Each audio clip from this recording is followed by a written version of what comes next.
All right, our next adventure takes us out here to the back roads of Central Texas. We are out here for one reason and one reason only. We're going to go around these back roads and show you the Texas Chainsaw Massacre filming locations from 1974. And our first stop, we're going to do it right here in Baghdad Cemetery.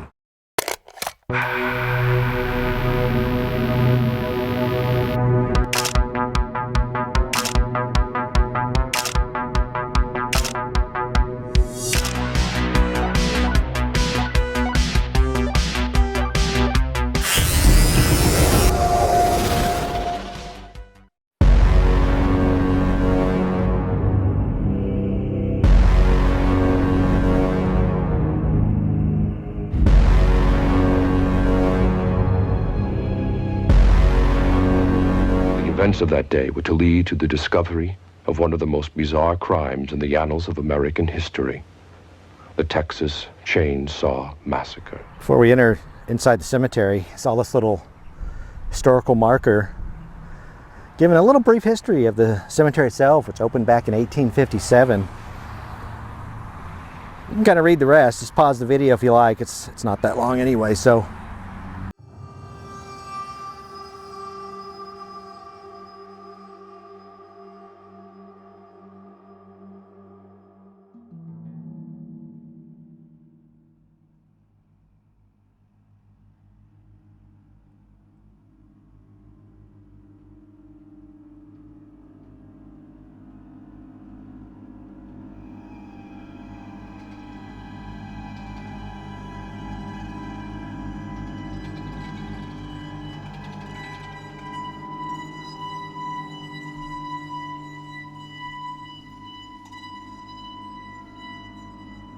Right here, the camera kind of pans back real slow, and you see I guess it's a corpse. I'm pretty sure it's a corpse. Looks like a corpse, a skeletal corpse.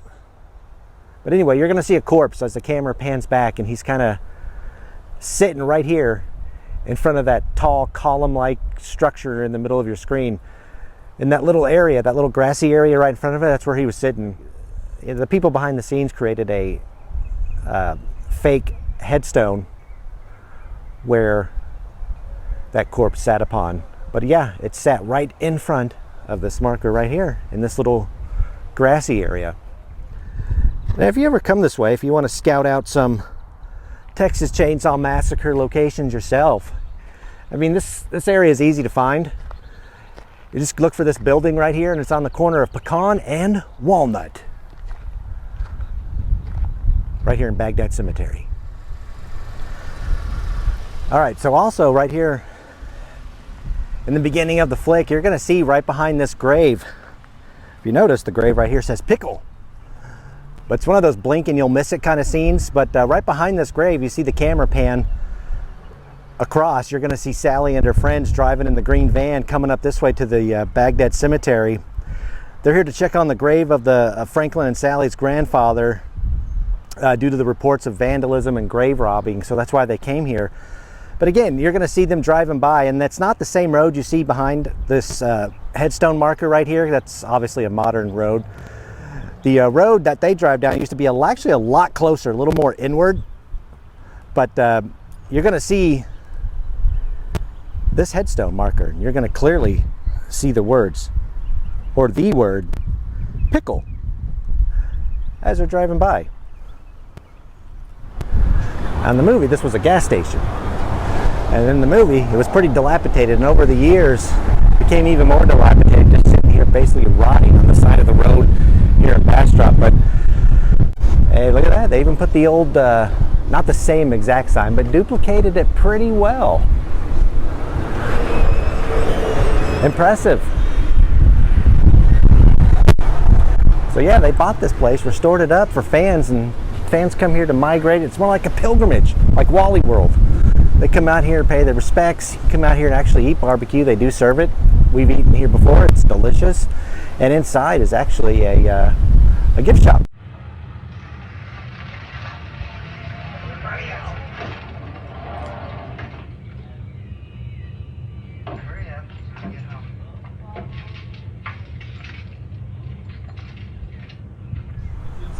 So right here, you're going to see them pull off that road, and they pull in right here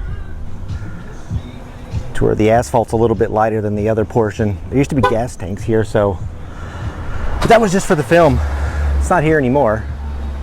You used to see him pull in right there, and then that guy gets up off the, he's sitting on that little green stool right there in that little bucket with some soapy water. He gets up, starts washing the windshield. You're gonna see the girls get out of the van. They come right over here by this, to the right of the door. Little soda machine that was sitting right here, so they kind of hang out right here. So one thing you're gonna see, Sally and her friends, they couldn't get gas, so they ended up pulling away and start heading out toward the Franklin family home. They kind of pull out and head out this way down that road, and you're going to see the Gulf sign in the background as they head down that street. It's hard to get a good shot of lining stuff up. This place is crowded today since it's Memorial Day weekend, but hey, I did the best I could. Before we do head inside, I wanted to take you around back. There's a replica of the van, not the real van. It's a replica. It sits out back at the gas station. Look at that.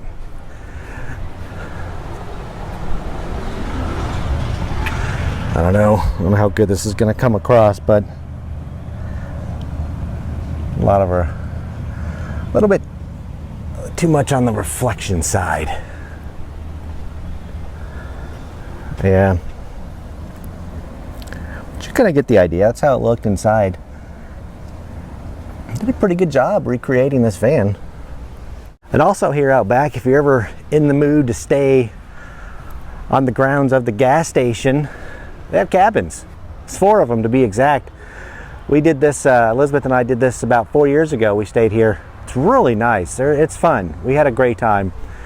So yeah, anyone that's a Chainsaw Massacre fan, come out here to Bastrop and stay in one of these cabins overnight.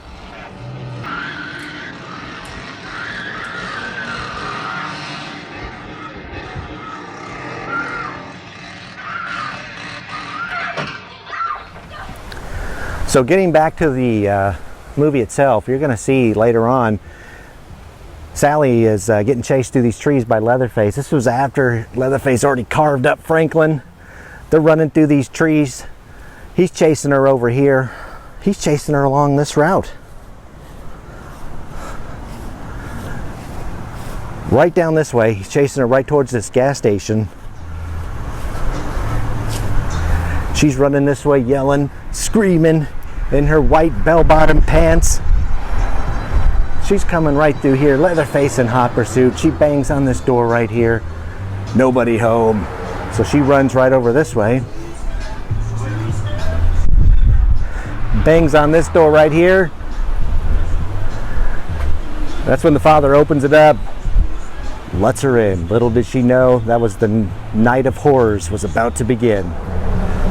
And we do have right here, it's a little memorial bench. It has all those who have passed away that were a part of the movie. So you have Gunnar Hansen right there, who played Leatherface. Toby Hooper was the director. Marilyn Burns, she played Sally. Paul Partain as Franklin. Bob Burns, the art director. Jim Seidel, the dad, aka also the cook.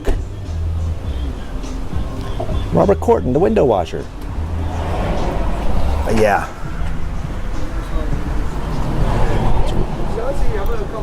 Really well done.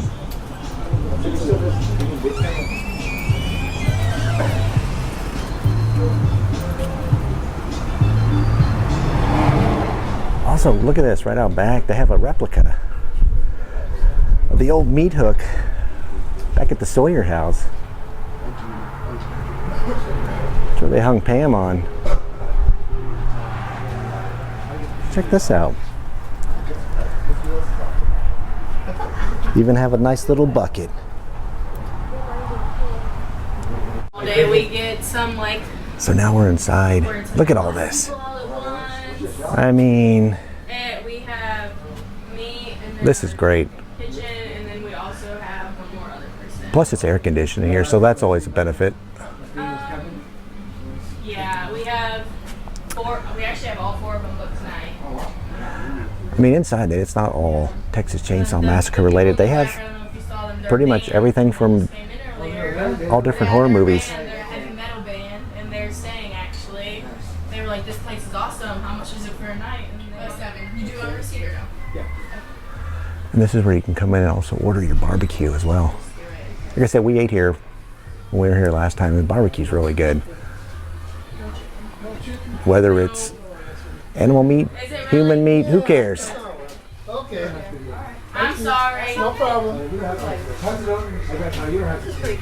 okay. Oh, wow. We got brisket though. Look at that. Brisket. You want to check this? It's Loomis and Strode Have a good day. together again. Hi. Let me check. I got a plethora of various masks in here too. I know.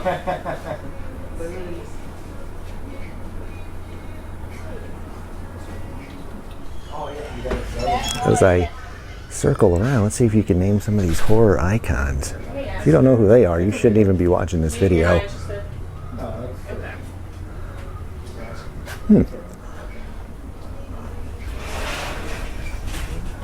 No, that's the Freddy Krueger from the 2010 remake. That's not the Robert Englund version. More like a deep cut of Freddy Krueger. Oh yeah. Elvis is here? Look at these two. Hitchhiker and Michael Myers hanging out near the front door, greeting people as they come in. And right behind them is that Coke machine I was telling you about.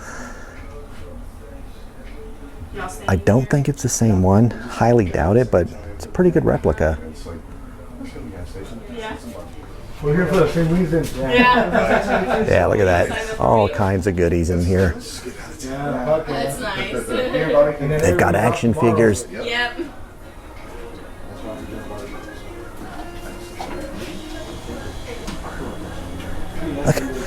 I mean, it's not a horror store unless you get Teen Wolf here.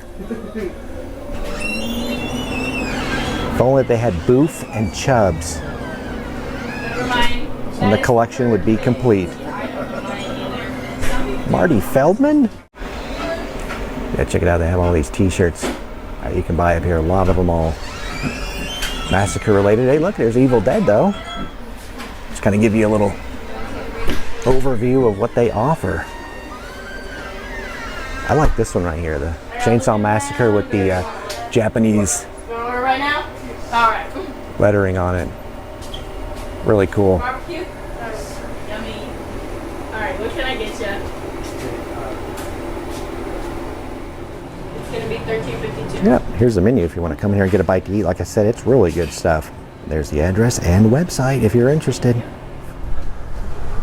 Well, I lied. We ended up eating again here. Elizabeth and I split a chopped brisket sandwich, and it was good, as I remember. Delicious. Again, like I said, if you come here, you gotta have the food. The barbecue's good.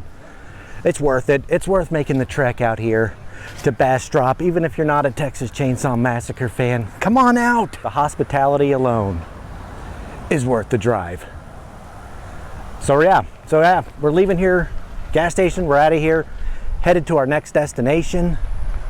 So let's hop in that car. So our next little stop takes us out here to the fields of Hutto, Texas. And hopefully I'm pronouncing that right. It's spelled H-U-T-T-O. Assuming it's pronounced Hutto, Texas, but again, you never know. Across the street over there, you're gonna see Hutto High School. The reason why we are out here in this area, let me see if I can get a better view a little bit here. This was the scene. You're gonna see the beautiful green van come driving down this road. It's down this road where they pick up the hitchhiker. Right here. Now it was right across the street from that high school where the van stopped and picked up the hitchhiker. Now how this location was actually found, it was a deleted scene that first appeared on the 40th anniversary of the collector's edition Blu-ray. The scene showed an angle of the location that hadn't been shown prior. It's where you can see a small distinct building in the background. Now that building has since been torn down, and here sits the high school, which was built in 1999. And I'd also like to thank Then and Now Movie Locations for that bit of info. I'm not the one who tracked this down. I got that from Then and Now Movie Locations, so they're the ones who put this information out there. Great website, by the way. But yeah, there it is. This is where the hitchhiker was, hanging out. Green van picked him up. Well, you know how it went from there. I wanted to come here and get a shot of the house, and the sunset's in the background. Give us a more ominous look, if you ask me. It looks really great. We're gonna come back out here tomorrow morning and eat breakfast, and I'll get a shot of the house in the daytime as well, so that way you can kind of see how it looks. But yeah, the sun is setting on the Sawyer house. How cool is that? Heading inside into the iconic stairway. We're gonna go up here in just a minute. And now I'm back here in the main dining room. It's just where they tied up Sally to the chair. You're crazy! You gotta make this stop! Please! Nothing. He's just a cook. Shut up, you bitch hog. These Leatherface do all the work. Grandpa was trying to crack her in the head over a bucket with that hammer. But yeah, and you can see those stairs right there in the background. But yeah, this was the same, this was that room they filmed the dining room scene in. And over here to the right, this was the room where they, the chicken room, where all the chicken feathers and bones were. Right there, yeah, there's people eating in there right now, but yeah, that's the room. And now back here in the dining room area, the dining room scene took place. There's that doorway right there which led into the kitchen, and Leatherface would come running out from that door into this dining room right here. But obviously that door is no longer operational. They've got it closed off. But how cool is this, just being here? We're gonna come back here in the morning. We're staying across the street and have breakfast, so they're about to shut down right now, but they were kind enough to let us come in here and do our filming. Now here's the staircase. This is where Sally ran up when Leatherface came through the front door. Busted through the front door with his chainsaw. She came running up here.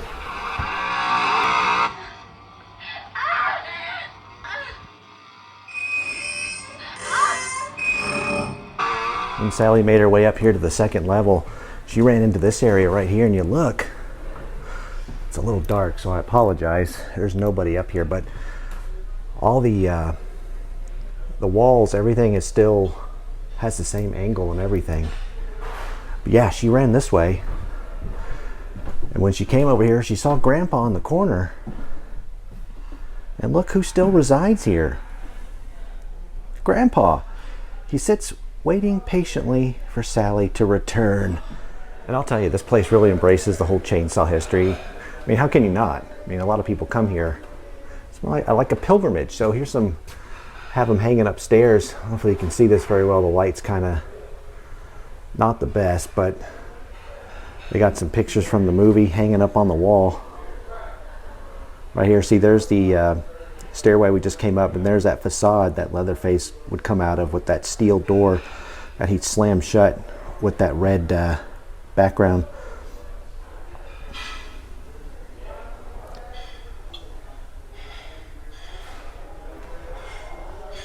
And there's the kitchen when Leatherface hung her on that hook. And there's that freezer in that scene as well.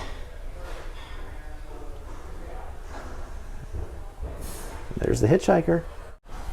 So coming back over this way, Sally decided to leave where Grandpa was, head back down those stairs right there. But boy, that's when Leatherface used that chainsaw and sawed right through that front door where those people are coming in. He came right through the door. Sally ran back up these stairs, ran straight ahead, and jumped through that very window right there. Now obviously you can't go any closer. They put this rail here, so I don't know if anyone tried to duplicate trying to jump out that window or do anything over there. It wouldn't surprise me the way fans are, but that's the window right there. You're gonna see when Sally's running up the stairs, See that wood right there to the right, beneath the handrail? You're going to see that those rectangular designs. Yes. You can clearly see those in the movie right there. Making our way over here to the back of the house. I wanted to show you the window that Sally jumps out of. It's right there. That is the very window you see in the movie that she jumps out of. And then you see Leatherface looking down, wondering where the hell she went. Happened right there. Night has fallen here in Kingsland, Texas. Now, the Sawyer house, or AKA the Texas Chainsaw Massacre house, is behind me. But this place right here is the Antlers Inn. It's right across the street from the Chainsaw house. And this is where we're staying for the night. Then literally, if you look out our front window, you can see the Chainsaw house. As you saw a minute ago, there's fireworks going on. It's Memorial Day weekend. But if you ever come to Kingsland, Texas, make sure you stay right here at the Antlers Inn. Very old-fashioned, southern look to it. But yeah, let's pan around. You're gonna see right there. That's the Chainsaw house. Again, I don't know how good this will come across at night, but I guess we'll find out. Yeah, there's the fireworks right over there. There it is, as I sneak around under the cover of darkness. Fireworks behind me, the Chainsaw house in front of me. Complete anarchy. But it's still awesome to see this place in person. Again, since we're staying across the street, we're gonna come back here in the morning before we check out and have breakfast. It's called the Grand Central Cafe, so you can eat here. I've eaten here before. It's actually very good. But yeah, I just wanted to come out here and show you guys the house under the cover of night. And in that top left window up there, that's where Grandpa sits. He sits waiting for his food and Sally. All right, we're back, day 2. Day is upon us. The sun is shining. We're out here in front of the Massacre house. We already ate breakfast/lunch. Food in here is very good, by the way. Just a few fun facts from the movie itself. You didn't know it came out in 1974, was directed by Tobe Hooper. And at the time, the cast was made up of a bunch of unknown actors. They were all mainly from the Central Texas area. Now, the character of Leatherface was based on the crimes of serial killer Ed Gein. Or is it Ed Gwynn? I think it's Ed Gein. Pretty sure it's Ed Gein. Probably should have researched that before I start talking, but oh well. I mean, it is what it is. But yeah, it was loosely based on that, on Ed Gein, the serial killer. And there was a limited budget for the movie. There were long hours, often working 7 days a week, 16 hours a day, all in the dead of summer of 1973. And a lot of it, again, was in this house behind me here. I mean, the cast and crew were just working strenuous days in here. I mean, it was hot. There was no air conditioner in that house. It was summer in Texas, mid-July. It was brutal. And during that summer, that July of 1973, temperatures were hitting right around 110 degrees. That's brutal. I mean, it's brutal today. I mean, not today, but still, when you get into July here in Texas, it's hot. Very, very hot. Very warm. But yeah, that's the house right behind me. Now, the house itself, this is not the original location of the house. The house used to sit out in Round Rock, Texas. Back in 1998, the house was purchased, cut into 7 pieces, and moved 61 miles here to Kingsland. That's where it became part of the Antlers Inn Resort, which is right across the street and where we stayed last night. It was then reassembled and restored to its original condition as it looks today. I mean, it looks exactly the same. Here's the sign that sits right out here in front of the house. Kind of gives you a little bit of the history of it, how it was built in 1909, where it used to sit out in Round Rock, Texas. I mean, you can pause the video if you want to read the whole thing, but Kind of down towards the bottom, you can see where it was rented as a movie set for the Texas Chainsaw Massacre back in 1973. Yeah, there you go. Pause it if you want to read it all.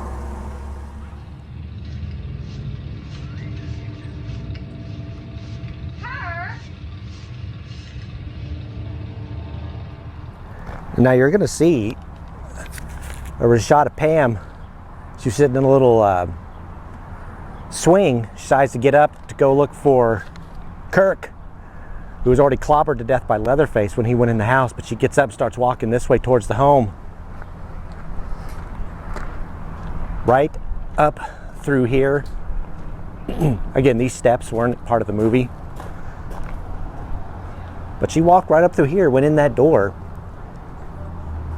Went into that area where Leatherface is. She chased her right out this door, snatched her right up, yanked her inside the house, and threw her right on that meat hook in the kitchen.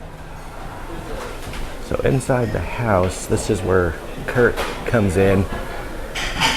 Comes in right about here. This is where the facade was placed, where Leatherface comes out with and shuts the steel door. It's actually placed right about here, right on the corners. Now, some people think it was right there where that door is, but nope. It was a facade placed right here, and it covered this wall right at the end of this wood panel right here. And then back over here, this is the kitchen. I'm not going to go back in there because it is an operational kitchen, but that's where Leatherface hung Pam on the hook right there. It all happened in this kitchen. Now they're back here making delicious breakfast. Let's go down this way. This is not part of the movie, but we're going to go back here and take a look. This is the bar area of the house. Like I said, once you enter the bar area here, they really embrace the movie. So take a look. They got pictures galore, autographs. There's the guy who played Jerry right there. This is the Club Car Bar. There's Kurt peeking in. We just talked about him. There's the house. There's the poster.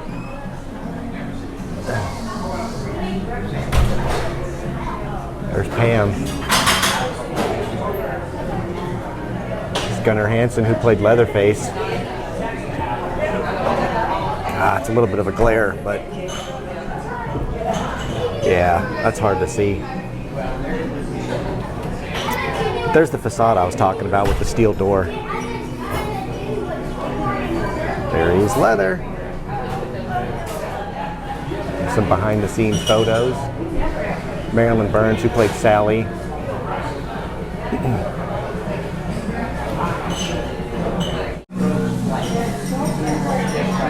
Hey, look at that. He resides right here. Leatherface, watching everyone eat their breakfast.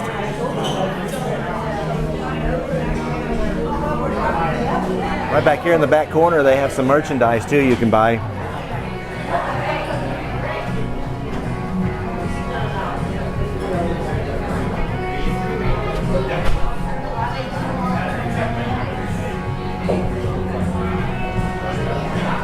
I'm telling you, if you're ever out here in Kingsland, Texas, come by the Grand Central Cafe. Even if you're not a fan of the Chainsaw Massacre, food here is pretty dang good.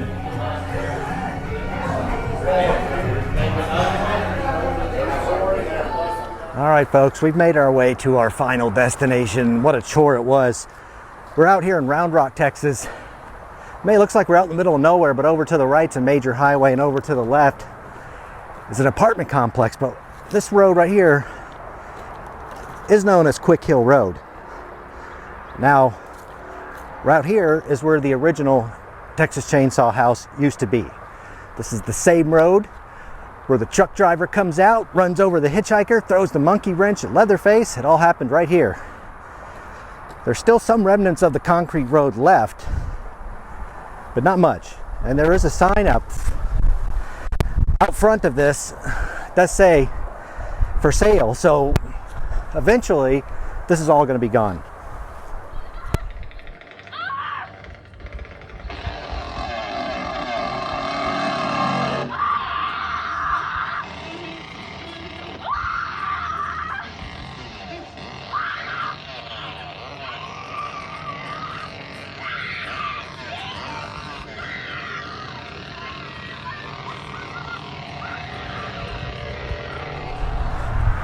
All right, we've made it to the top of Quick Hill Road. It's windy up here, so hopefully this doesn't distort much, but again, there's nothing I can do about it. But look, right here is where the original driveway was, where the chainsaw house once stood. It was back there where you saw the windmill, the house, and the dirt road that led to this concrete road I'm standing on right now. But if you remember at the end of the movie, you're gonna see Sally running down this road. Hitchhiker in hot pursuit. Behind the hitchhiker, we got Leatherface. And it's right about this area. Let me turn around. Where the truck, I think on the truck it says Black Maria. The truck driver comes from this road, coming right at us. Again, just imagine there was still a road that went past that highway. There was no highway here, there was nothing. So the road used to run all the way to the end, way out there. So imagine the truck coming this way, hitchhiker standing right about where I'm at now. He gets run over, he's dead. And then right about over here, that's where the truck comes to a complete stop. Truck driver gets out, starts running from Leatherface, but before he gets out of the truck, he grabs that humongous monkey wrench, throws it at Leatherface. Leatherface falls down right about in this area here. And that's for the first time we see a little blood in the movie. That's where the saw starts going through his leg. Now, if you notice Texas Chainsaw Massacre, if you watched it, there's not if any, blood in it at all. A lot of the killings are mostly implied. So that's what made it disturbing. No blood, except for the very end where Leatherface gets his leg sliced from the chainsaw.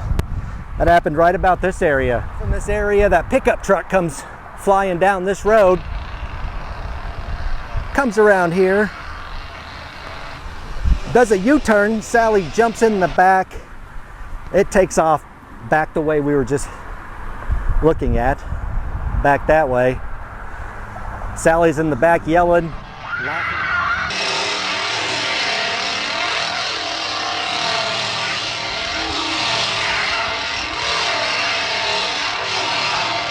In this area, that's where Leatherface was doing that dance of his.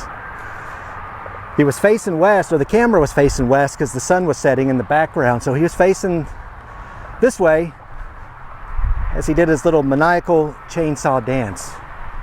Now, if I'm not mistaken, I think there's a scene in the movie where you can see that telephone pole right there on the left. I don't know, I'll point it out, see if you guys tell me, is that the same pole? That's windy up here. I don't know, sure.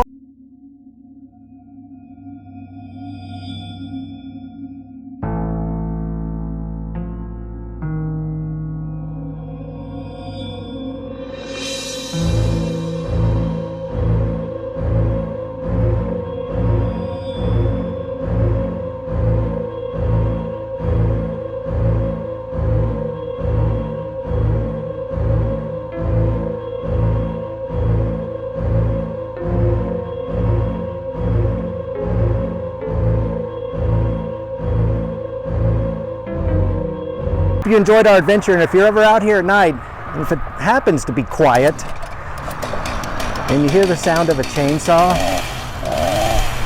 I'd make like that truck driver and head down Quick Hill Road.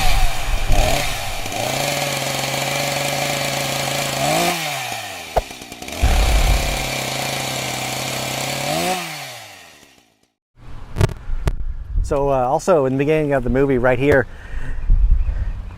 you're gonna see the gang drive by in that beautiful lime green van. And as they're driving by through the stupid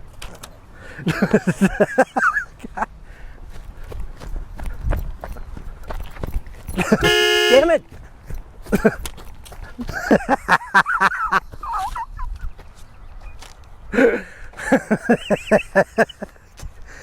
I can't do this today, man.